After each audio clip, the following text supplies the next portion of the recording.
আসসালামু আলাইকুম, সবাই কেমন আছেন? আশা করি সবাই ভালো আছেন। আজকের এই ব্লগে আমি আব্দুল লতিফ আপনাদের সাথে আছি। আপনাদেরকে আজকে কিছু ইনফরমেশন দেব উজবেকিস্তানের, বিশেষ করে বিষয় সম্পর্কিত কিছু ইনফরমেশন শেয়ার করব আপনাদের সাথে। উজবেকিস্তান আসলে দীর্ঘদিন যাবৎ ভিসা বন্ধ, tourist visa, work permit visa.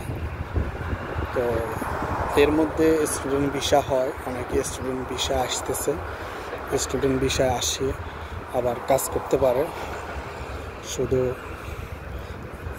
যে ক্লাস করতে হবে তা না, চাইলে আপনি ক্লাসও করতে পারেন এবং যে কোনো ফ্যাক্টরিতে কাজ করতে পারেন, কাজ করা যায়। অনেকে এভাবে আসতেছে। তো স্টুডেন্ট ভিসার জন্য আসলে বিশেষ কোনো ডকুমেন্টসের প্রয়োজন হয় না।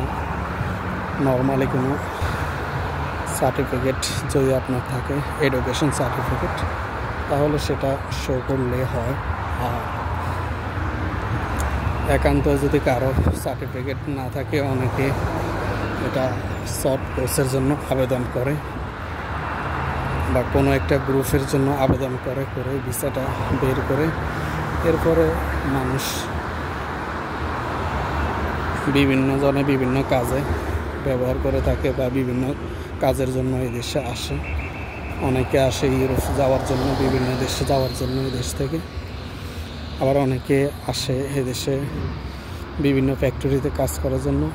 এদেশে ফ্যাক্টরিগুলোতে আসলে অ্যাভেলেবেল লোকের প্রয়োজন, প্রচুর ফ্যাক্টরি, প্রচুর কর্মসংস্থান, স্যালারিও খারাপ না, ভালোই, 40-45 হাজার 50 হাজার টাকা নর্মালি স্যালারি হয়ে থাকে।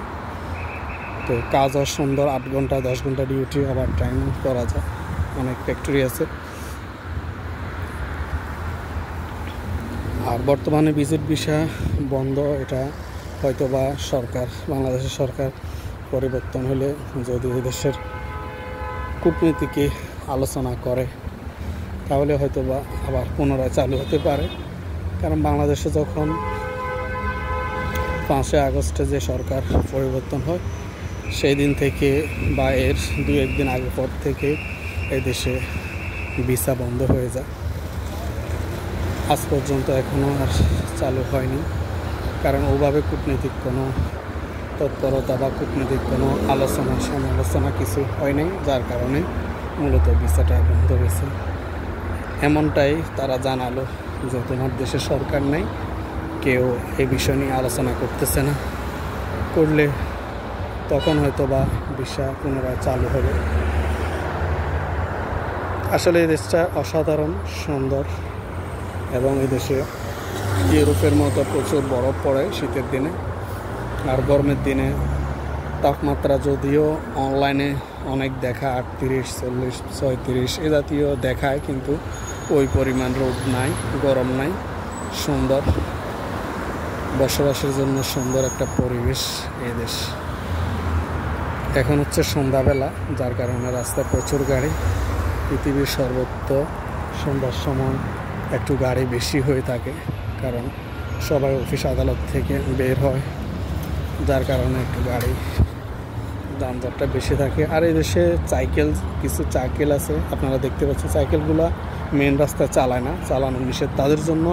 রাস্তার এই অংশে যে হাঁটা চলাফেরা করে, রাস্তার বাম পাশ দিয়ে তারা চালাতে পারবে, আর ডান পাশ দিয়ে মানুষ হাঁটবে। এটাই ফুটপাতে দিয়ে মানুষ হাঁটে এবং সাইকেলগুলা চালায়। মেন রাস্তা দিয়ে চালানো নিষেধ, চালাতে পারে না। এটা হচ্ছে আবার একটা খ্রিস্টানদের গির্জা, দেখেন খুবই সুন্দর। এদেশে প্রত্যেকটা ধর্মের মানুষ বাস করে, যার যার ধর্ম পালন করে, কোনো ধরনের বাধা নেই। আর এটা হচ্ছে বাস স্টেশন, দেখতে পাচ্ছেন সবাই বাসে উঠতেছে, প্রচুর প্যাসেঞ্জার, সবগুলা এক জায়গায় দাঁড়িয়ে থাকে। এই জায়গায় দাঁড়ায়, বিশেষ করে অন্য কোথাও দাঁড়ায় না। আর এই জাতীয় স্টেশনগুলো ছাড়া বাসে যাত্রীও উঠে নামা করে না। তো রাতের বেলার দৃশ্য এটা। মোটামুটি কিছু মানুষ দেখতে পাচ্ছেন। দিনের বেলায় রাস্তাঘাট একেবারে ফাঁকা, কোনো ধরনের মানুষ থাকে না, কারণ এ দেশ অনেক বড়, মানুষ খুবই কম। সবাই ভালো থাকবেন। আজকের মতো বিদায়। পরবর্তী ভিডিওতে আরও কিছু ইনফরমেশন শেয়ার করবো আপনাদের সাথে। আল্লাহ হাফেজ, সবাই ভালো থাকবেন। সালামু আলাইকুম।